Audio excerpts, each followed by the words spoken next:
दोस्तों, आपने खरगोश और कछुए की कहानी तो सुनी होगी मगर पूरी नहीं सुनी होगी। खरगोश ने कछुए के साथ रेस का फैसला किया और अपने ओवर कॉन्फिडेंस की वजह से खरगोश रास्ते में सो गया और कछुआ रेस जीत गया। Slow and steady wins the race. अब खरगोश को गुस्सा आ गया और पार्ट 2 में उसने दोबारा रेस का फैसला किया।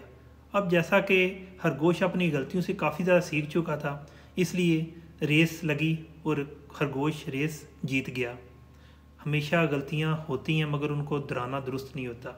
पार्ट 3 में कछुए ने खरगोश को दोबारा रेस का मगर उसके लिए मुख्तलिफ रास्ता चूज़ किया। अब उस रास्ते में एक नदी आती थी। खरगोश जब नदी के किनारे पहुंचा तो रुक गया, लेकिन कछुआ नदी के किनारे पहुंच के पानी में तैरता हुआ आगे निकल गया और रेस जीत गया। हमेशा याद रखें कि अपनी मंजिल का इंतखाब करते हुए पहले रास्ता देख लें। इसके बाद पार्ट 4 में कछुआ और खरगोश दोनों दोस्त बन गए। अब उन्हें दोबारा सफ़र का आगाज़ किया और मैदानी रास्ते में खरगोश ने कछुए को अपनी पीठ पे बिठा लिया और जब पानी का वक्त आया तो कछुए ने खरगोश को अपनी पीठ पे बिठा लिया और दोनों अपनी मंजिल पे पहुंच गए। हमेशा याद रखिए कि दोस्त बनाते हुए अपनी कोताहियों को और अपनी कमज़ोरियों को मद्देनज़र रखते हुए दोस्त चुनें। आप कभी नाकाम नहीं होंगे।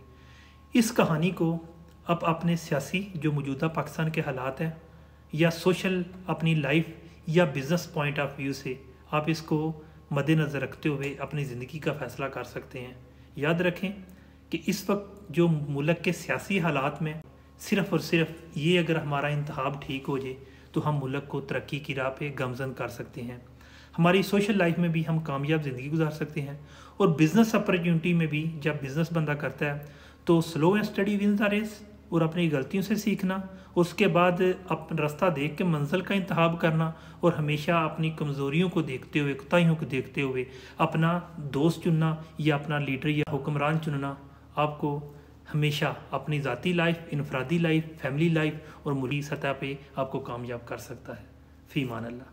अब मेरी वीडियो को लाइक कीजिएगा और मुझे फॉलो भी कीजिएगा। बहुत शुक्रिया।